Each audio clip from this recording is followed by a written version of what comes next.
Good morning, everyone. This is June 22nd, 2023.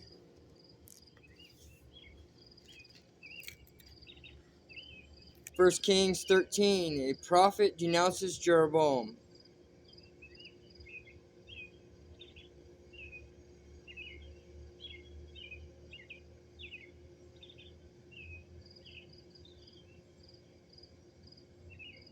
At the Lord's command, a man of God from Judah went to Bethel, arriving there just as Jeroboam was approaching the altar to burn incense. Then at the Lord's command he shouted, "O altar, altar, this is what the Lord says. A child named Josiah will be born into the dynasty of David. On you he will sacrifice the priests from the pagan shrines who come here to burn incense, and human bones will be burned on you." That same day the man of God gave a sign to prove his message. He said, "The Lord has promised to give this sign.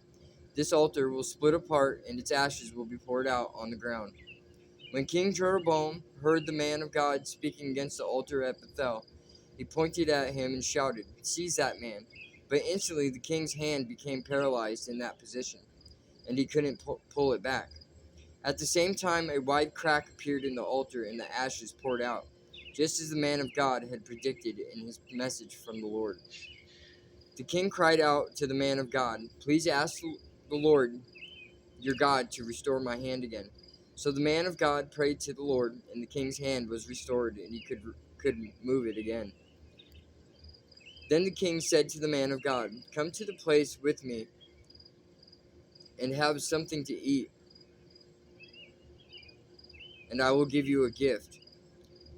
But the man of God said to the king, "Even if you gave me half of everything you own, I would not go with you. I would not eat or drink anything in this place, for the Lord gave me this command: You must not eat or drink anything while you are there, and do not return to Judah by the same way you came." So he left Bethel and went home another way. As it happened, there was an old prophet living in Bethel, and his sons came home and told him what the man of God had done in Bethel that day. They also told their father what the man had said to the king. The old prophet asked him, "Which way did he go?" So they showed their father which road the man of God had taken. "Quick, saddle my donkey," the old man said. So they saddled the donkey for him, and he mounted it. Then he rode after the man of God and found him sitting under a great tree. The old prophet asked him, "Are you the man of God who came from Judah?" "Yes, I am," he replied. Then he said to the man of God, "Come home with me and eat some food." "No, I cannot," he replied. "I'm not allowed to eat or drink anything here in this place, for the Lord gave me this command: You must not eat or drink anything while you are there, and do not return to Judah by the same way you came." But the old prophet answered, "I am a prophet too, just as you are, and an angel gave me this command from the Lord: Bring him home with you so he can have something to eat and drink." But the old man was lying to him. So they went back together, and the man of God ate and drank at the prophet's home. Then while they were sitting at the table, a command from the Lord came to the old prophet. He cried out to the man of God from Judah, "This is what the Lord says: You have defied the word of the Lord and have disobeyed the command the Lord your God gave you.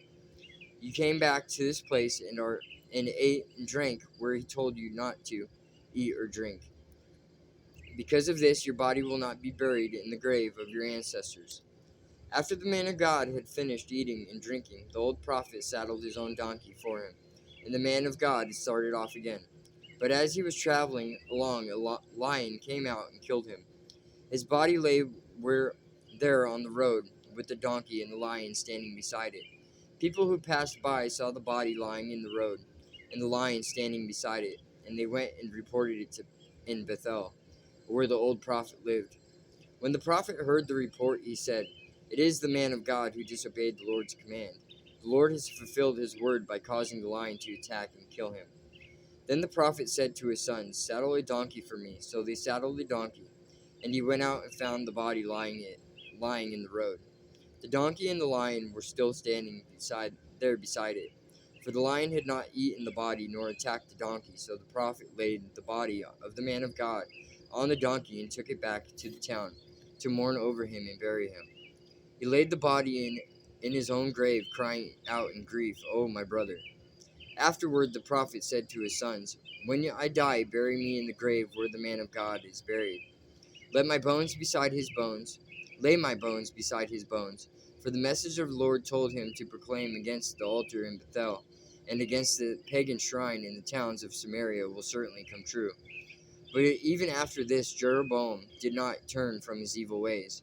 He continued to choose priests from the common people. He appointed anyone who wanted to become a priest for the pagan shrines. This became a great sin and resulted in the utter destruction of Jeroboam's dynasty from the face of the earth.